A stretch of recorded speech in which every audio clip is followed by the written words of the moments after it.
하역은 있나? 뭐?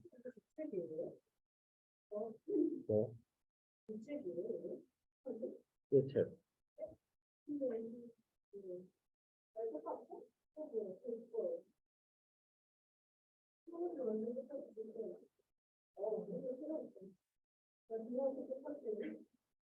뭐 얘기하는 거?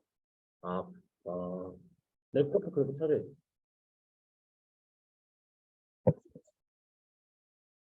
얘기를 하는 거고요. 그러나 중요한 거는 요게 이제 작가가 어떤 작가의 어떤 이 작품, 작가래. 이 작품의 의 있죠.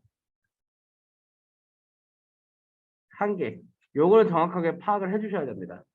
그러니까 일본에 가가지고 실제로 있었던 것을 기록한 다음에 그것이 나온 거예요. 당연히 어떤 의의를 지닐까요?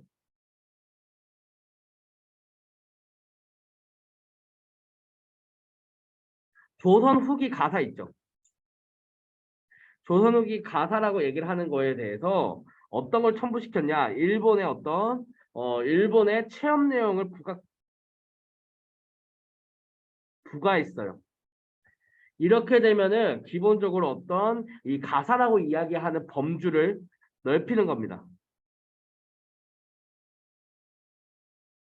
가사라고 이야기하는 작품의 갈래가 훨씬 넓어졌다 이거예요.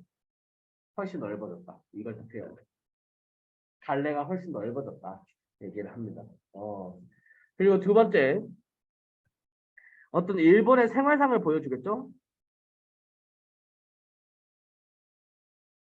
어떤 일본의 생활상을 보여주겠죠? 외교사적 측면에서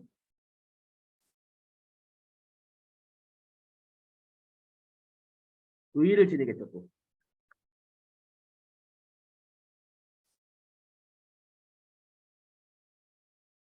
하지만 일본을 이 작가가 섬나라 오렌케라고 표현하고 있어요.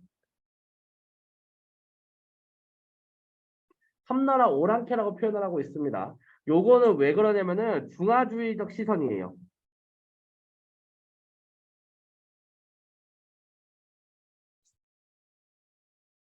시선입니다. 여러분들이 이제부터 제가 집중해서 좀 설명을 하려고 하는 게 어떤 거냐면 바로 이 중화주의예요. 쌤, 중화주의라고 얘기를 하는 거는 그거 아니에요? 중국이 자기가 중심이고 나머지는 배척해야 된다 이거 얘기하는 거 아니에요? 중화주의에 대해서 정확하게 좀 알려드릴게요. 이 중화주의라고 얘기하는 개념은 조선하고도 큰 연관성이 있죠. 왜요? 우리는 조선 때는 대대로 누굴 섬겨왔으니까 중국 명나라를 섬겨왔잖아. 자, 이 중화주의라고 얘기를 하는 거 맞아요. 이 중국이 중심이고 이 중국을 제외한 나머지 국가들은 다 오랑캐다라고 보는 것들. 그러니 이 가운데에 있는 중국이 가장 번성한 나라다. 진짜 대국이다.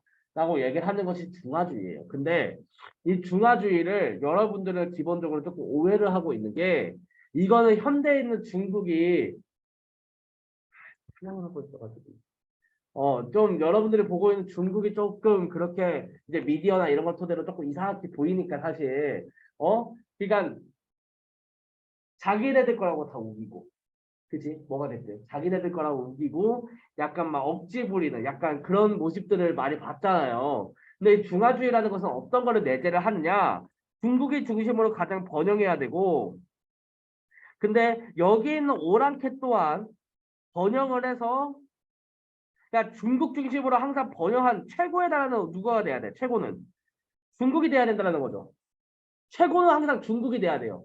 근데 이걸 전제한다고 다른 나라 또한 번영할 수 있다는 걸 전제를 해요. 그러니까 다른 나라는 절대 발전 못해. 다른 나라들은 다 오락캐 새끼들이니까 발전하지 못해 라고 보는 게 아니야. 발전 가능성을 염두에 놔요.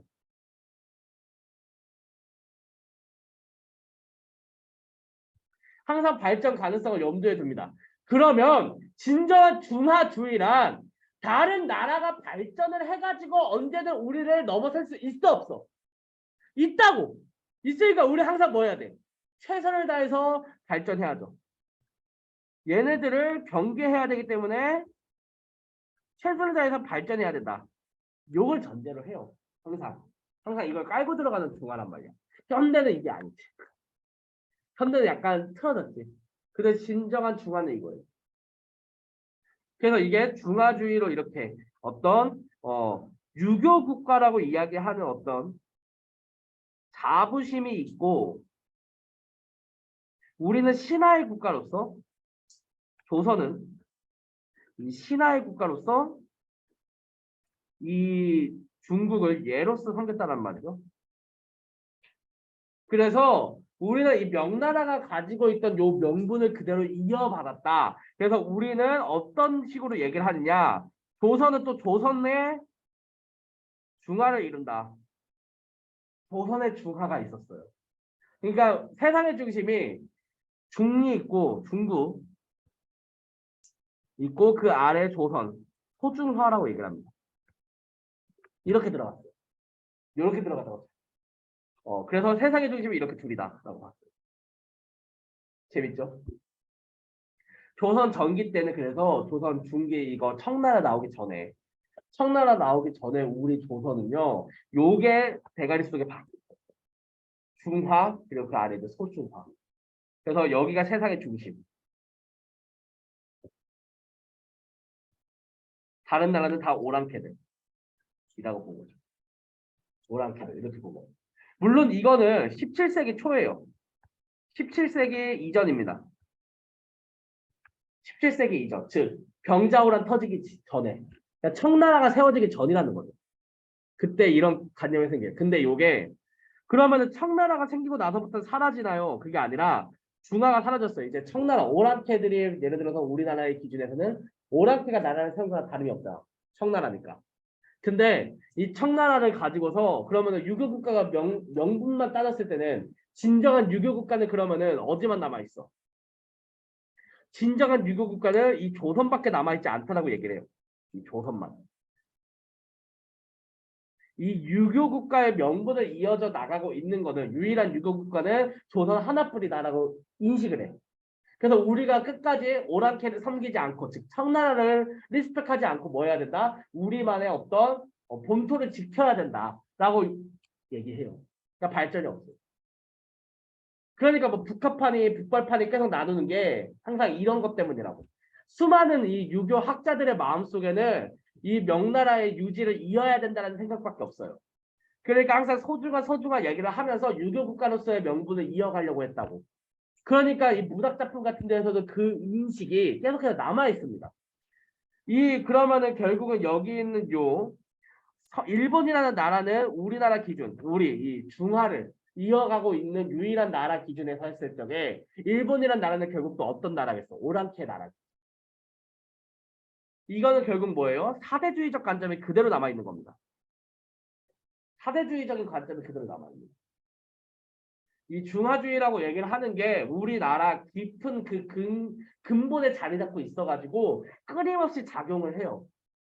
그래서 이런 부분들을 조금 알면은 요런 이제 18세기, 19세기의 뭐 실학자들 의견이라든가 요런 사대주의적 의견이 남아있는 사람이라든가 읽었을 적에 구분하기가 좋아요.